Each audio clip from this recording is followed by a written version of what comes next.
Bueno, brevemente, por introducirnos en el debate anterior, para ir un poquito cerrando, la universidad forma parte de un sistema de producción capitalista y el sistema de producción capitalista está optimizando hasta el límite de lo humanamente comprensible la apropiación de la plusvalía. Desde esa perspectiva, evidentemente, todos los sistemas que están funcionando dentro del sistema de producción capitalista, incluyendo la universidad, como elemento básico de reproducción ideológica de la jerarquización de las clases dentro de una estructura de clase, además añade los elementos de el trasvase de la producción de conocimiento, tanto por la, yo le digo básica y aplicada, has utilizado otra nomenclatura, vamos, tanto la investigación básica como la aplicada suponen una acumulación, o sea, un trasvase de plusvalía del dinero popular, de las clases populares, de las clases trabajadoras, que es donde se extrae, porque la plusvalía se extrae del trabajo, no se extrae de otra manera, y se transfiere a las clases dirigentes a través de sistemas como es concretamente el universitario. Entonces eso explicaría un poquito el galimatías que tenemos de que, bueno, ¿y cómo puede ser que esto es que está organizado, perfectamente montado? Y luego todos los problemas de la burocracia en el ámbito universitario, por lo menos nosotros lo hemos analizado hace bastante tiempo, en que la universidad y entendemos la universidad española es un ente fundamentalmente que se fagocita a sí mismo, es decir, es un ente que se nutre a sí mismo. Las personas de la universidad se dan trabajo a sí mismas y se consolida como una jerarquía, como una clase, una subclase, un grupo de poder dentro de la propia estructura.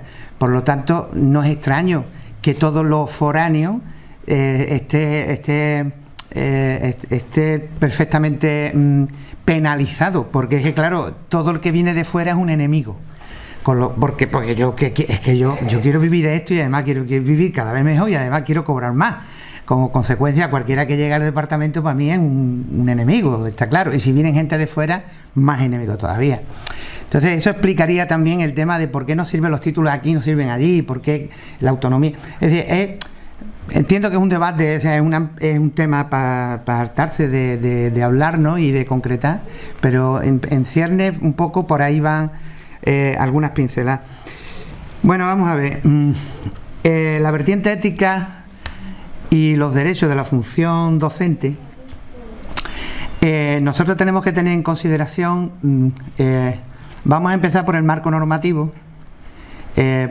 Además de inspector de educación, soy maestro, hice magisterio y luego hice psicopedagogía, entonces pertenecía a tres cuerpos porque ahora estoy jubilado. Yo pertenecía al cuerpo de maestro, al cuerpo de psicopedagogo y al cuerpo de inspectores. Entonces, el primer gran marco de referencia es la Constitución. En la Constitución se concreta perfectamente que habrá una regulación, en el artículo 103 habrá una regulación del estatuto del funcionario. Y así se plantea, y estamos hablando ya de que ha llovido, estamos en el año 78, ¿no?, de nuestra Constitución. Bueno, la nuestra, la que tiene este país. Yo voté que no. Yo pude votarla, Entonces, en ese ínterin, pues hay que esperar al año 1984, en que el gobierno socialista pues publica la ley de reforma de la función pública, en la que intenta, desde un punto de vista docente, plasmar un antiguo ideal de Lorenzo Luzuriaga, que era un ideólogo de principios del siglo XX, socialista, pedagogo, y que hablaba del cuerpo único enseñante. Y de hecho hay un intento muy sólido por parte del Partido Socialista de llegar a vertebrar un único cuerpo docente. Lo que pasa es que los intereses de los cuerpos son tan tremendos y las presiones son tan grandes que al final el Partido Socialista no se atreve. Reduce los cuerpos, los reduce, y con una vieja aspiración que desde la inspección educativa, ahí tenéis un librillo de una introducción a la historia de la inspección educativa. Pues mi tesis tenía una primera parte que era esta, me interesaba bien bucear en la historia para ver de dónde veníamos. hay un interés por parte del sector del magisterio, entre comillas, para anular o quitar de en medio a una inspección que desde la época después de la guerra incivil que padecimos, pues se convirtió en instrumento ideológico del poder fascista que en ese momento tenía este país, ¿no? Entonces, hay un halo que envuelve a la Inspección de Educación. Estamos hablando en el momento de la transición, 75, 76, toda la década de los 70, en que hay que cargarse a la inspección de alguna manera, y el Partido Socialista se la carga en el sentido de que la elimina en la Ley de Medidas de la Reforma de la Función Pública del año 84, la elimina como cuerpo. Los inspectores en ese momento se sublevan, eran inspectores técnicos de enseñanza primaria, inspectores de enseñanzas medias, eran las dos grandes categorías, y consiguen en varias manifestaciones, concentraciones y entrevistas en Madrid que queden los cuerpos de inspectores hasta entonces vigentes, que eran 3, pues queden reducidos a un solo cuerpo que se llamó el Cuerpo de Inspectores al Servicio de la Administración Educativa, el CISAE, y ese cuerpo quedó a extinguir. Y en ese momento, en el año 84, ya no hay cuerpo de inspección nueva. Y entonces la misma ley, en la adicional 15ª de la Ley de Medidas de la Reforma de la Función Pública, establece un procedimiento por el cual los docentes pueden acceder a la función inspectora, que no al cuerpo, a desarrollar la función, con una perspectiva muy coherente con un principio que defiende Lorenzo Luzuriaga en su momento, del cuerpo único enseñante.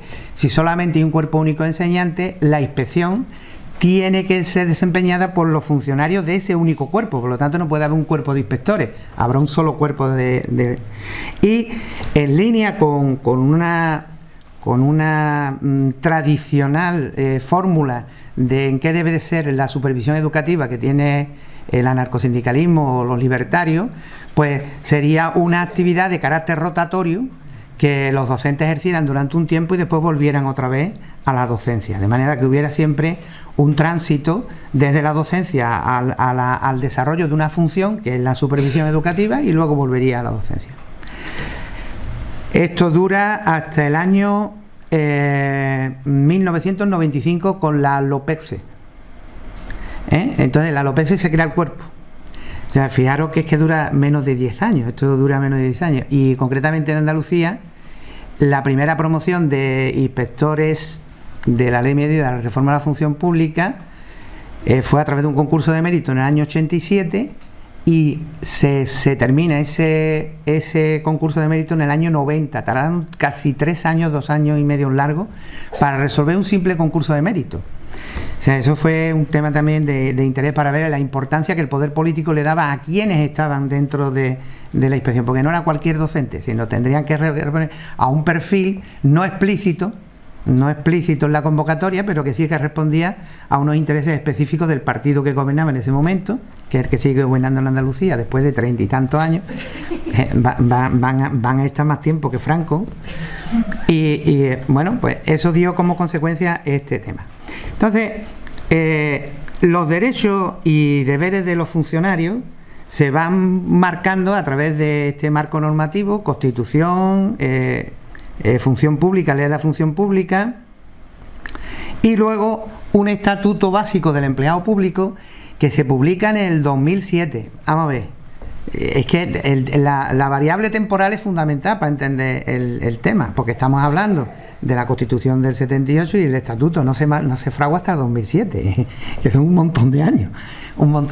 Bueno, en medio, ¿qué ha ocurrido? Pues ha ocurrido que hay una gran contradicción entre una estructura estatal que está vertebrada por cuerpos de funcionarios estatales y una total diversificación de marcos organizativos autonómicos que tienen competencias para regular esas funciones en sus respectivos ámbitos. Claro, ahí es que nos estamos encontrando con que, de hecho, el cuerpo de magisterio, yo no sé si habrá muchos docentes aquí, maestros o profesores de secundaria, pues resulta que ya no las mismas, ni siquiera las condiciones laborales, las condiciones de trabajo, la movilidad geográfica no es igual dentro de esos cuerpos. ¿Por qué? Porque dependiendo de que en cada comunidad autónoma te encuentres, así funciona esta historia.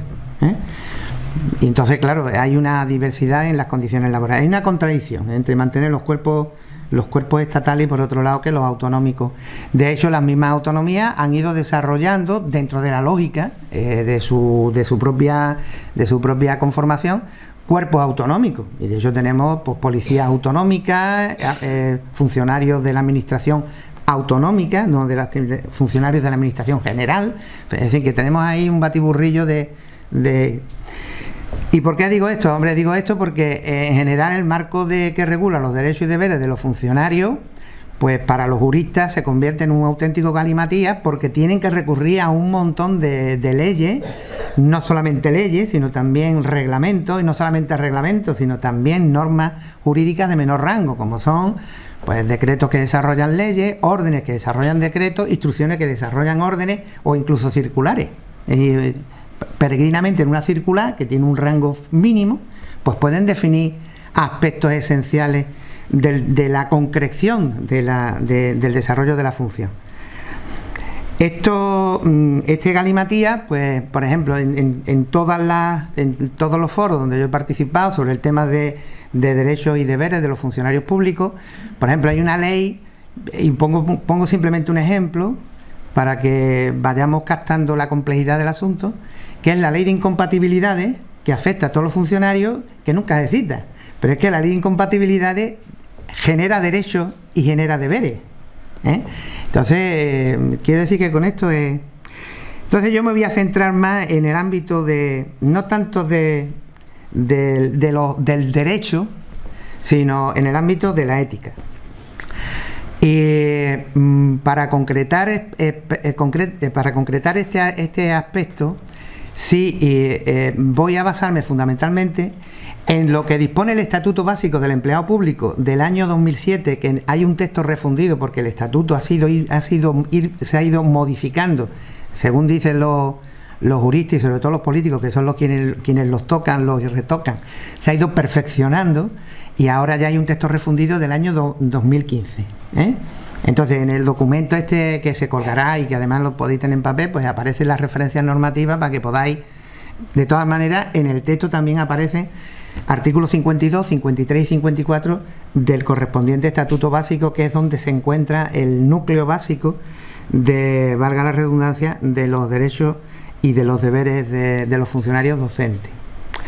Bien, la primera cuestión fundamental es que creo que es un principio que no se puede discutir, porque si empezamos a discutir este principio, a partir de aquí todo lo que yo diga no sirve para nada, que es que toda actividad docente y el magisterio en sentido amplio no se puede realizar al margen de la ética.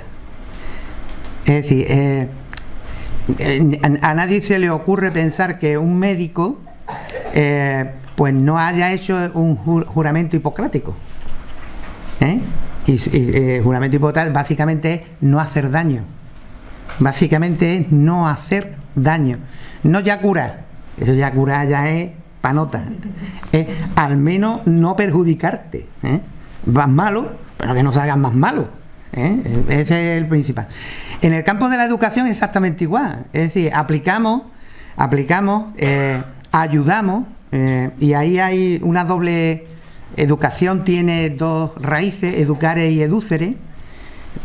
Entonces, educare significa introducir, por simplificar, es decir, es añadir algún valor, hacer algún valor añadido en el discente, es decir, aportarle elementos que le ayuden a ser más diestro, más capaz, más.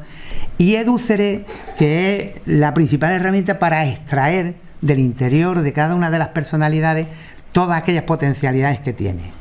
Entre el educere y el educare, pues ahí nos andamos, y unas veces un docente es más de la parte educare, y entonces estamos continuamente, venga contenido, venga historia, y otras veces nos situamos más en el ámbito de educere, y entonces tenemos necesariamente que escuchar, tenemos necesariamente que ver, que observar, y a partir de lo que vemos y de lo que observamos, ayudamos a emerger eso de bueno que en todo ser humano hay, seguro, incluso en esos alumnos tan complicados y tan difíciles.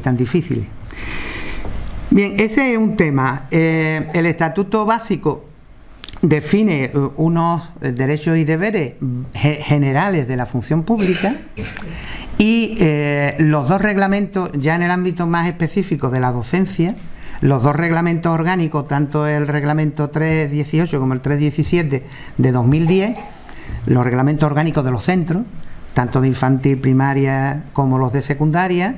Luego hay otros decretos que regulan las enseñanzas especiales, pues son los que marcan derechos y deberes de los docentes, que también son elementos que están ahí.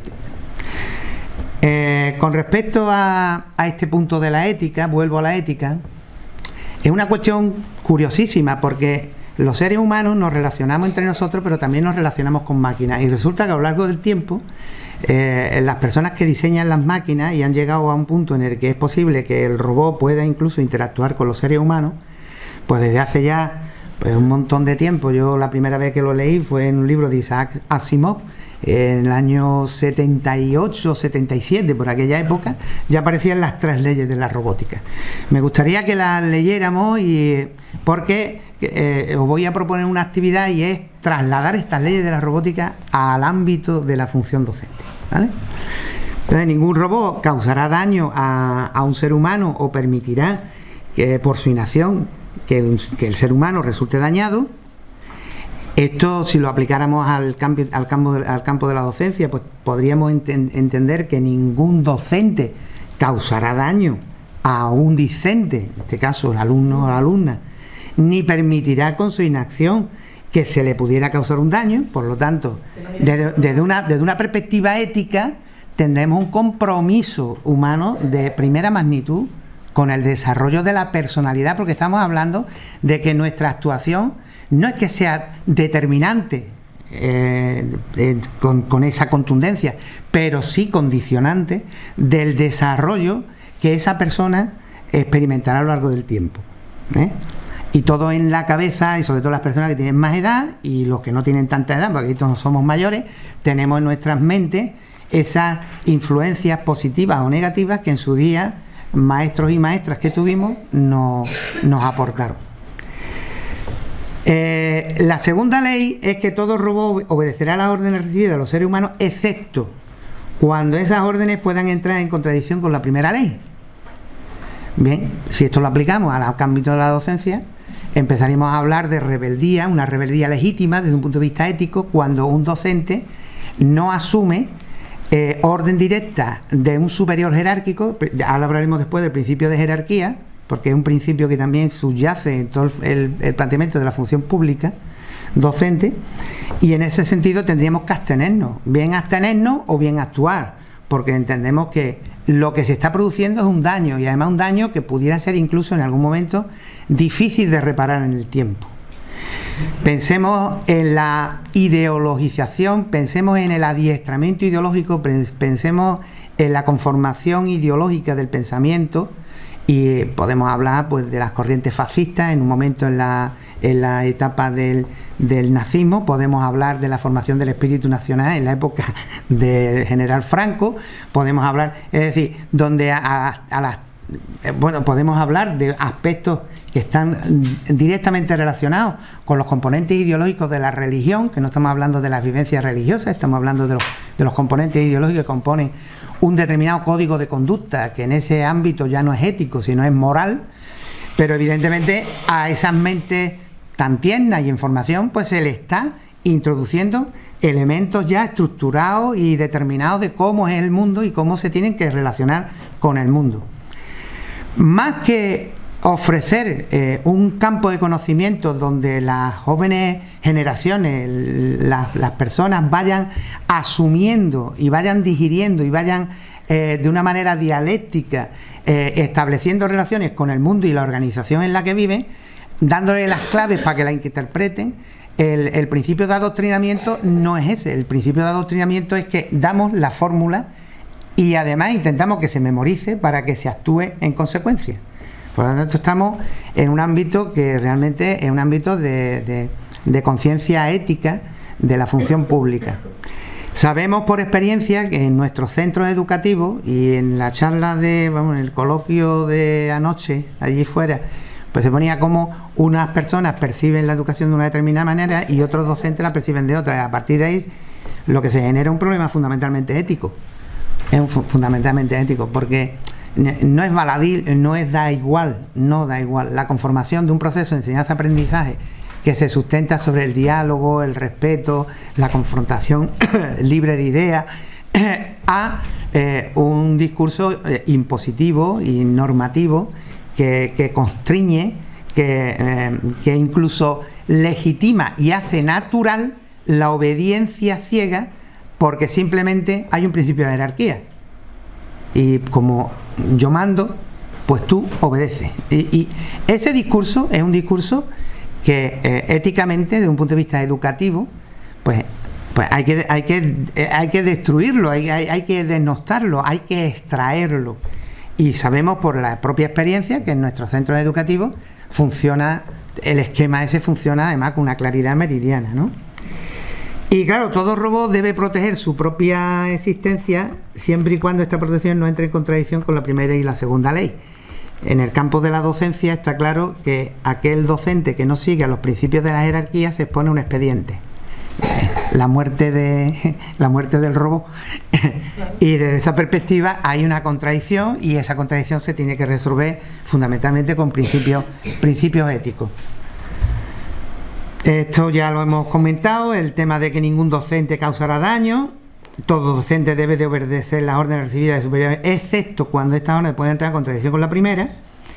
Y la tercera, que ley, que explicaría la necesidad de salvaguardar, porque la seguridad jurídica, la seguridad laboral del docente, porque evidentemente puede haber consecuencias por no obedecer en las indicaciones del superior jerárquico. Esto nos lleva al principio de jerarquía en la función pública. Pues es un principio curiosísimo, porque nos falta que nos vistan de uniforme y que nos toquen retreta y hagamos el saludo. Es decir, falta eso nada más. Pues de hecho, el principio de jerarquía funciona con una claridad meridiana. Y es más, es curioso observar cómo en el proceso de la transición política, que todavía no ha acabado, ni mucho menos, se dice que eso fue en la transición, fue en la transición. Si todavía no hemos acabado, si es que todavía no hemos empezado prácticamente en algún momento. O sea, estamos en una situación todavía de vamos a ver si podemos superar la etapa anterior. Desde esa perspectiva se ha producido un trasvase de poder cada vez más específico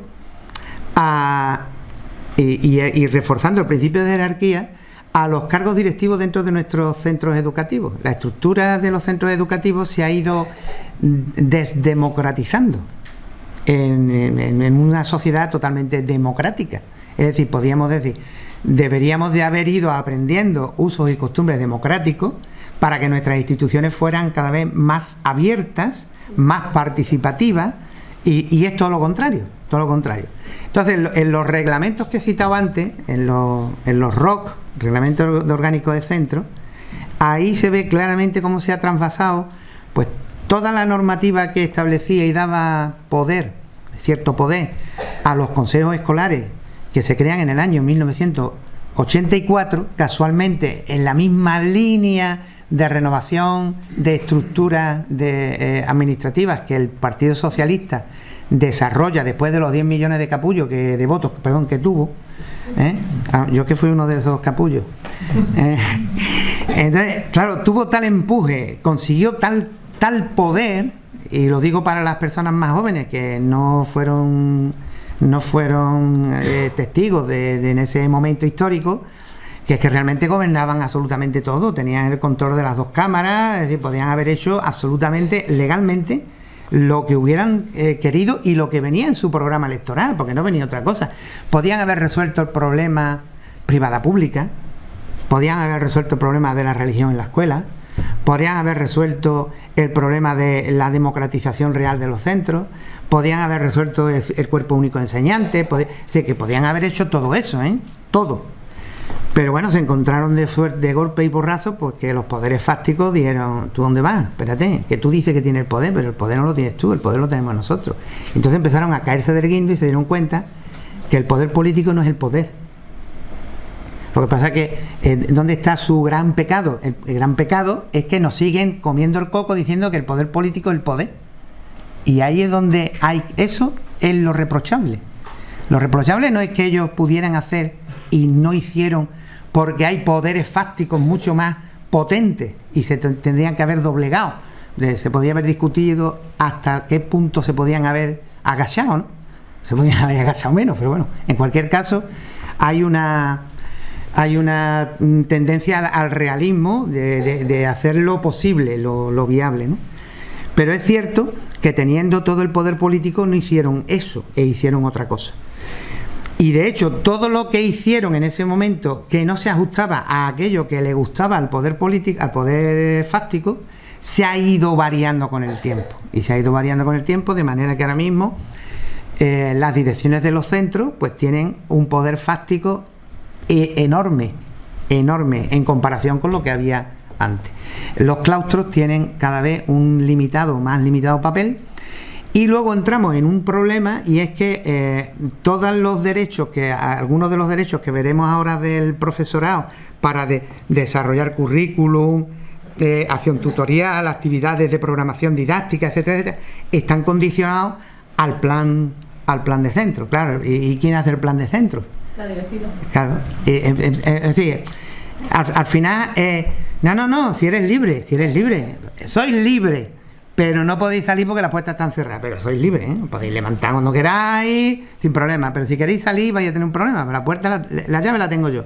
Entonces me tienes que decir, oh, su majestad, ¿quiere hacer el favor de abrirme la puerta? Y entonces yo, si quiero, pues yo te abro la puerta. Porque eres amigo mío, porque y entonces yo te doy el mejor horario. Y además, en fin, todas esas cosas que yo creo que del día a día sabemos la hora que es, ¿no? Porque los interinos se comen los peores cursos. Porque, sí, entonces, en fin. Eso de la racional aplicación de los criterios de adjudicación de cursos, etcétera, etcétera, pues eso se va viendo que es pura entelequia. Bien, el tema de la ética es un tema en la función pública, es un tema que va teniendo cada vez más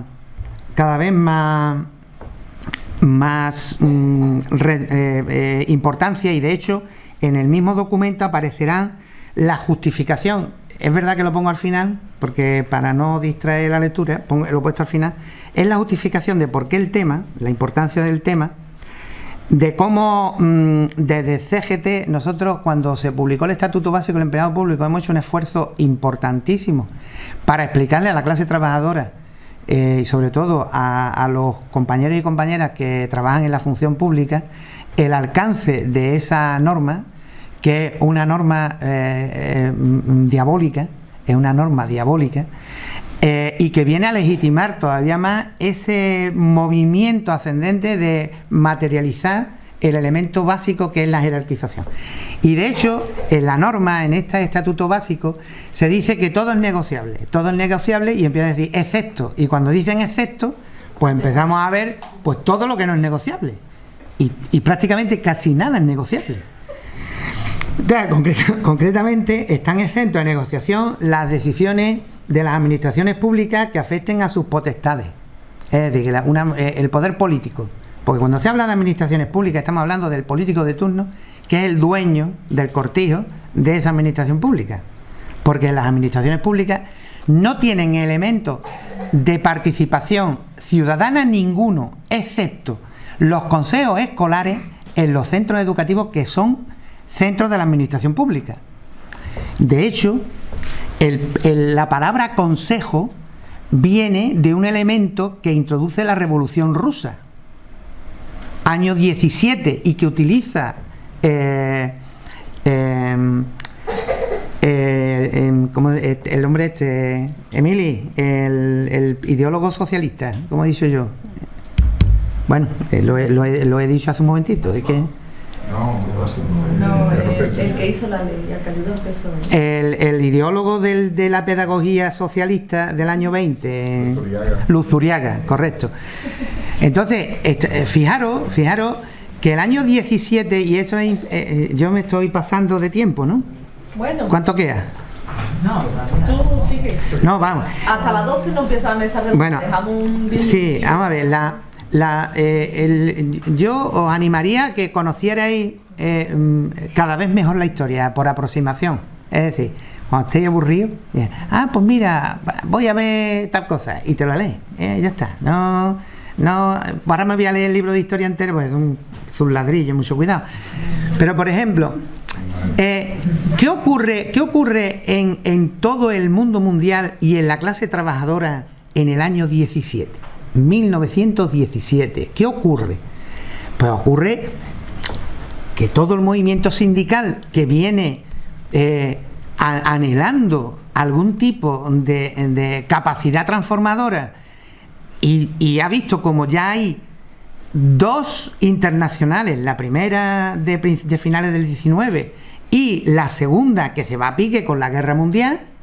La segunda la acaban con la guerra mundial, la primera guerra mundial en 1914, prácticamente la segunda internacional se volatiliza. Pues resulta que se encuentran huérfanos de esas estructuras que intentaban coordinar un movimiento obrero organizado dentro de un sistema de producción capitalista. Se encuentra que, hombre, que en Rusia es que la clase trabajadora ha conseguido el poder. Es que eso hay que situarse en ese momento, la importancia que eso tiene, y eso transita por todo el tejido social, político, sindical, como un reguero de renovación, de aspiraciones.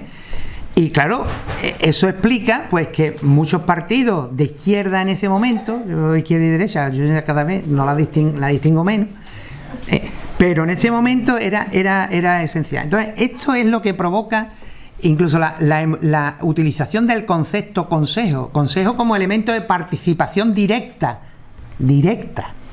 No vamos a elegir unos delegados y que esos delegados decidan por nosotros, que es lo que tenemos aquí. No es una democracia representativa, que es lo que tenía Franco.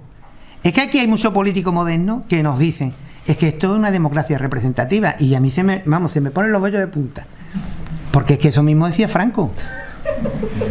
Es que eso mismo era la estructura del poder del partido único, que era el partido en movimiento. Y es que había votaciones, es que con Franco votaban los cabezas de familia, las mujeres no podían votar, votaban nada más que los maridos, pero había votaciones, ¿entiendes? Entonces, el consejo, cuando salen los consejos escolares en el ámbito de la educación, en la ley del año 1984, surge rápidamente una idea clara, y es decir, bueno, si en una administración pública es posible crear un consejo donde participan los ciudadanos que son usuarios del servicio, el profesorado que son los trabajadores que están allí, y además hay esto porque no se hace en sanidad, esto porque no se hace en los ayuntamientos, esto porque no se hace, y se podría hacer. Y de hecho ese fue el gran envite que tuvo el Partido Socialista, y eso se agotó en los centros educativos, ya no ha habido más posibilidad. Entonces, desde esa perspectiva, las decisiones de la administración no son negociables y la emite el poder político, y el poder político está legitimado porque, como nosotros votamos cada 4 años, pues mire usted, es el que está. A partir de ahí tampoco se puede negociar la determinación de las condiciones del trabajo del personal directivo, ojo, que cuando yo nombro a Paco, que es mi cuñado, director de no sé dónde, no van a venir los sindicatos ahora a decir que este tiene un horario. Hasta aquí podíamos llegar. Tampoco los poderes de dirección, control propio de la relación jerárquica. Es decir, yo no puedo poner en cuestión ni negociar el papel que puede tener un director, una directora de un centro. No. Dentro del estatuto todo esto está excluido. La regulación y determinación concreta de los sistemas y criterios y órganos y procedimientos de acceso al empleo público y la promoción profesional. Todas las grandes guerras sindicales en el tema de las bolsas de trabajo, en la colocación de efectivos, en la contratación de personal, pasa por el mangoneo que hay en el tema de yo te contrato a ti, no contrato a aquel, y se acaba la presente historia. Es decir, y una cosa importantísima que lo he sacado aparte, que es la regulación de ejercicios de los derechos ciudadanos y de los usuarios de los servicios públicos. Eso tampoco es negociable, no se puede negociar eso. Sin embargo, por el principio ético, nosotros como docentes estamos vinculados al ejercicio del derecho de los ciudadanos y al ejercicio de los derechos de los usuarios, en este caso alumnos y alumnas de nuestros centros educativos. Es decir, aquí se produce una gran contradicción entre algo que no es negociable, pero que sí nos afecta en el día a día. ¿Qué es lo que se puede negociar? Las condiciones de trabajo de los funcionarios públicos.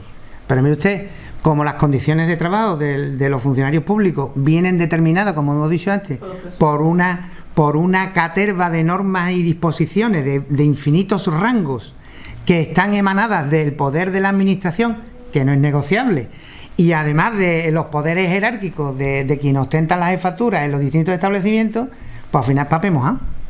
Y de hecho estamos donde estamos, pues porque como se firman acuerdos y acuerdos, pero son papel mojado, pues resulta que siempre estamos perdiendo y digo, que a ver, estamos peor. Y dice, sí, estamos peor. ¿Y cómo puede ser eso? Pues tenemos de todo, tenemos representantes sindicales en todos lados. Y yo, ¿cómo podemos estar peor? Pues estamos peor porque, en fin, esto es... Bien, la pregunta es, ¿puede el docente abstraerse en su acción educativa el respeto al ejercicio de los derechos de los discentes y su familia? Porque los discentes tienen derechos, ¿eh? Ustedes os vais a los ROC que citaba antes, y ahí están los derechos de los alumnos. Veréis que ahí tienen unos pocos de derechos.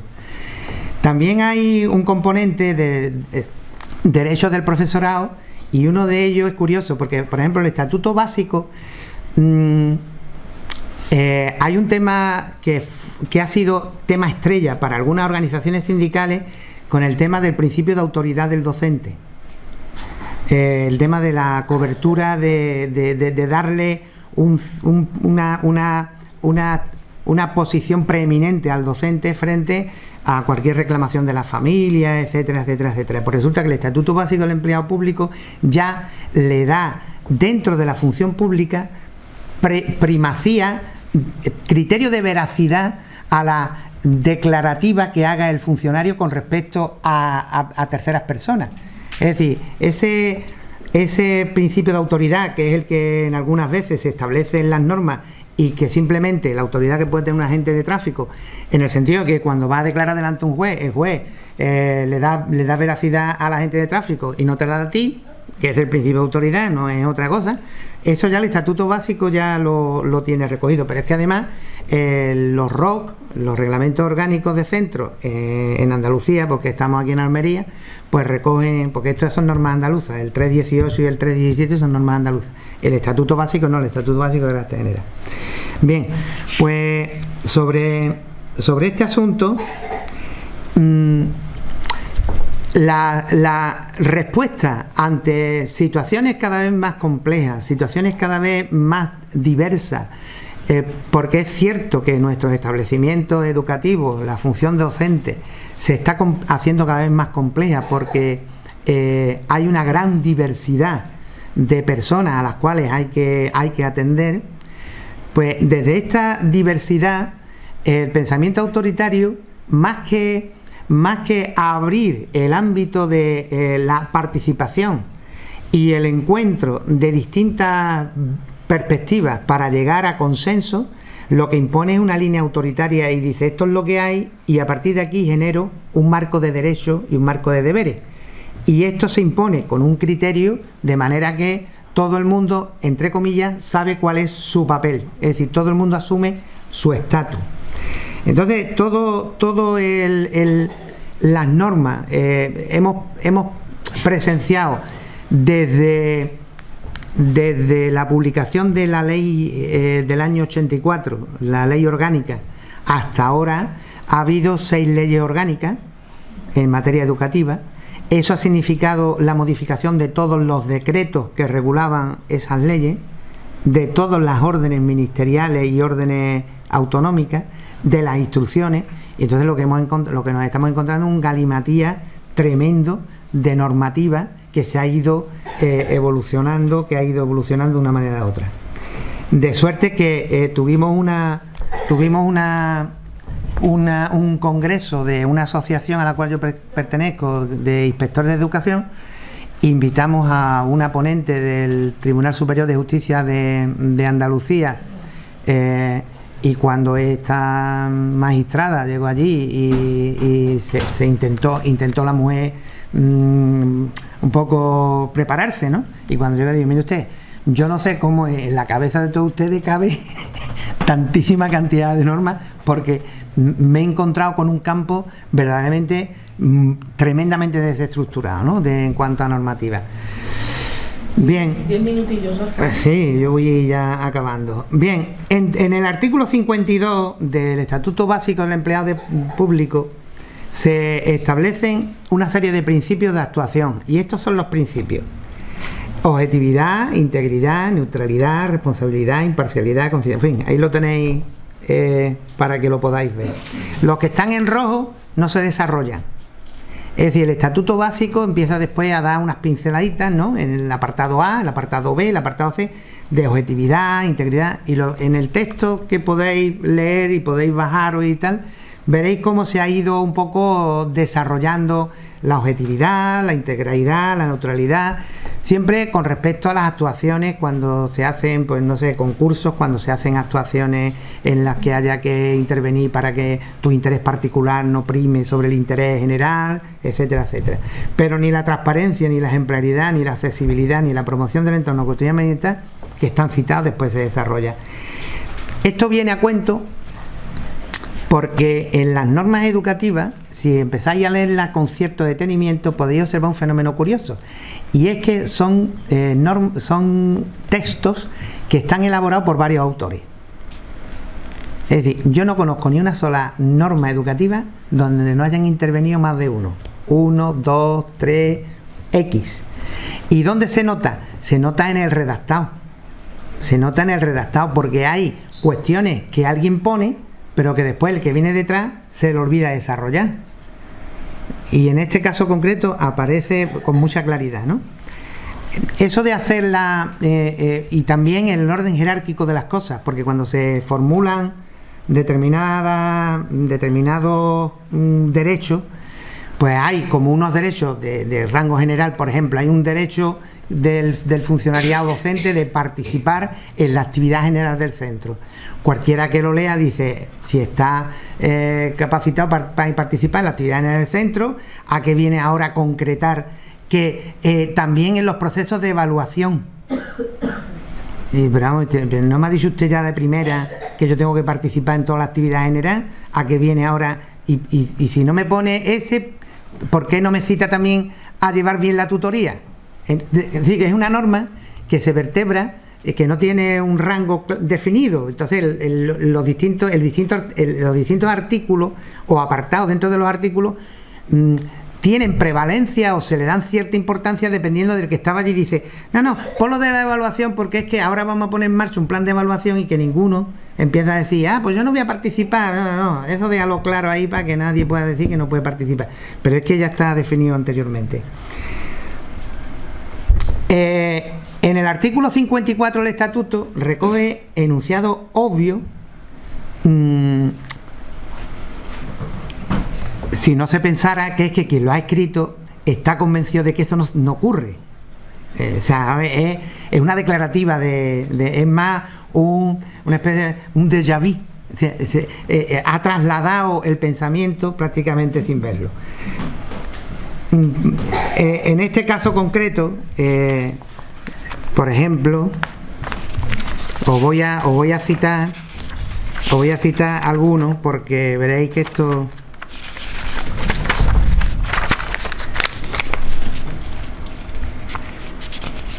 Por ejemplo, artículo 54, tratará con atención y respeto a los ciudadanos, a sus superiores y a los restantes empleados públicos. A ver, de una persona que es funcionario, ¿cómo se va a esperar una cosa distinta? Porque estamos hablando de atención y respeto. Es decir, eso es lo mínimo que se le pide a cualquier persona que trata con cualquier persona. El desempeño de las tareas correspondientes a su puesto de trabajo se realizará de forma diligente y cumpliendo la jornada y el horario establecido. Vamos a ver, en un estatuto básico, en una ley de este rango, tú puedes poner que trabaje, que, en fin, que no te duermas, y oye, sé puntual. Me parece, absurdo. Informará a los ciudadanos sobre aquellas materias o asuntos que tengan derecho a conocer y facilitará el ejercicio de sus derechos y el cumplimiento de sus obligaciones. Es decir, si yo soy un funcionario que está contratado para atender al personal, ¿qué me puedo negar? Me puedo negar a darle información, y además información que tiene derecho. Y bueno, ya la última, eso de que garantizará la constancia y permanencia de los documentos para su transición y entrega a sus posteriores responsables, eso ya es que es de risa. Pues claro, si yo como funcionario o funcionaria tengo derecho, o sea, tengo acceso a un documento, este documento no es un tebeo, este documento formará parte de un expediente, estará dentro de... Pues no, le dan, vamos, parece... bueno, y observará las normas sobre seguridad y salud laboral. A ver, se han colocado un montón de historias, pero vamos, prácticamente va de suyo. Eso es lo que hemos hablado de tal, y entonces para ir... Espera, vamos a afinar, porque para ir concretando y volviendo un poco al meollo de la cuestión, el funcionario, interino, personal laboral ha adquirido un compromiso con las reglas de juego de la administración, y eso lo dice un cargo político. No se ve en la pantalla. ¿No se ve? Perdón. Vamos a ver. Es que al salir... desde el principio no puede ser. Vale, vamos a ver.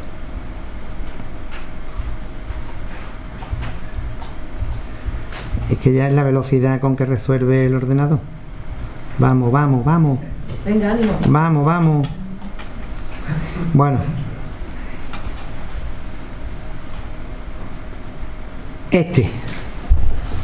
Ha adquirido un compromiso con las reglas de juego de la administración.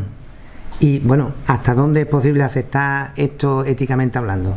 Es decir, porque las reglas del juego de la administración no tiene, es decir, la administración aunque la jurisprudencia, en fin, los tribunales suelen dar carta de veracidad y sobre todo buena fe a la actividad de la administración, todos sabemos que la administración no es un ente aséptico.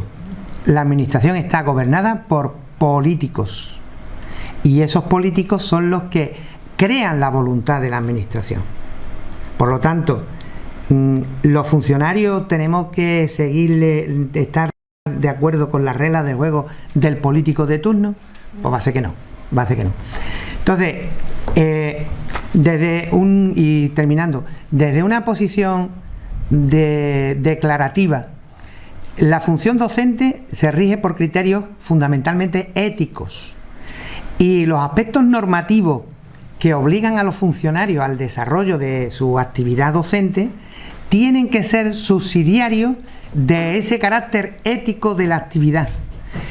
Y además hay un campo importantísimo, que es el campo del estado del conocimiento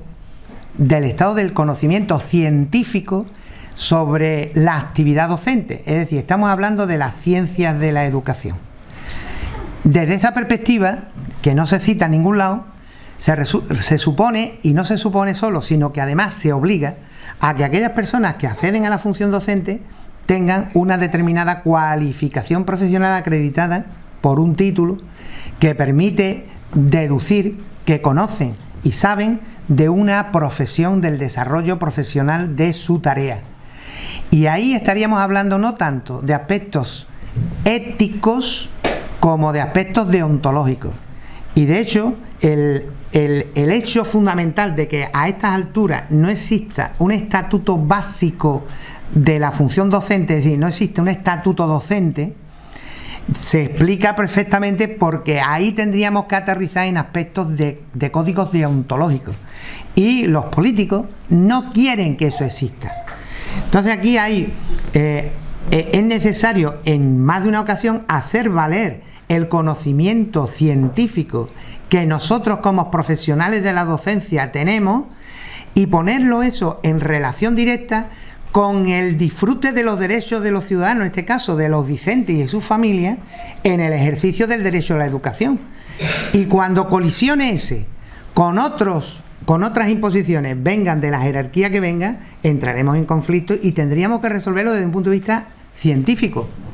Entonces no vale que en un claustro la mayoría diga es que método A, y el método A es el que se va a aplicar con carácter general en el centro. Mire usted, no está por encima la voluntad de la mayoría de un claustro cuando hay conocimiento científico sobre cómo se desarrolla la función docente, y esos conocimientos científicos serían los que avalarían que determinadas prácticas docentes se ejercieran sin mayor cortapisa. Y es que, aprovechando que los claustros y los equipos directivos tienen la facultad de definir, imponen incluso transgrediendo el principal principio, y es el principio de la seguridad del alumnado y de los derechos del alumnado. Entonces, todos los temas participativos, el tema de las comunidades de aprendizaje, todo eso va en la línea de la defensa de los derechos de los alumnos. Y esos no pueden estar subordinados a que una mayoría minoritaria, porque suelen ser las únicas voces discordantes, y luego hay un gran silencio de los que no quieren problemas, y ese silencio cómplice de los que no quieren problemas al final legitima que un claustro o un equipo educativo o un equipo directivo defina que este tipo de prácticas no se va a realizar en el centro. Esa confrontación es inevitable y tenemos que recurrir a los... Y desde esa perspectiva, pues agradeceros el tiempo que me habéis prestado, y ya pues me pongo a vuestra disposición, o si entramos ya en la mesa, no sé lo que... Ya está.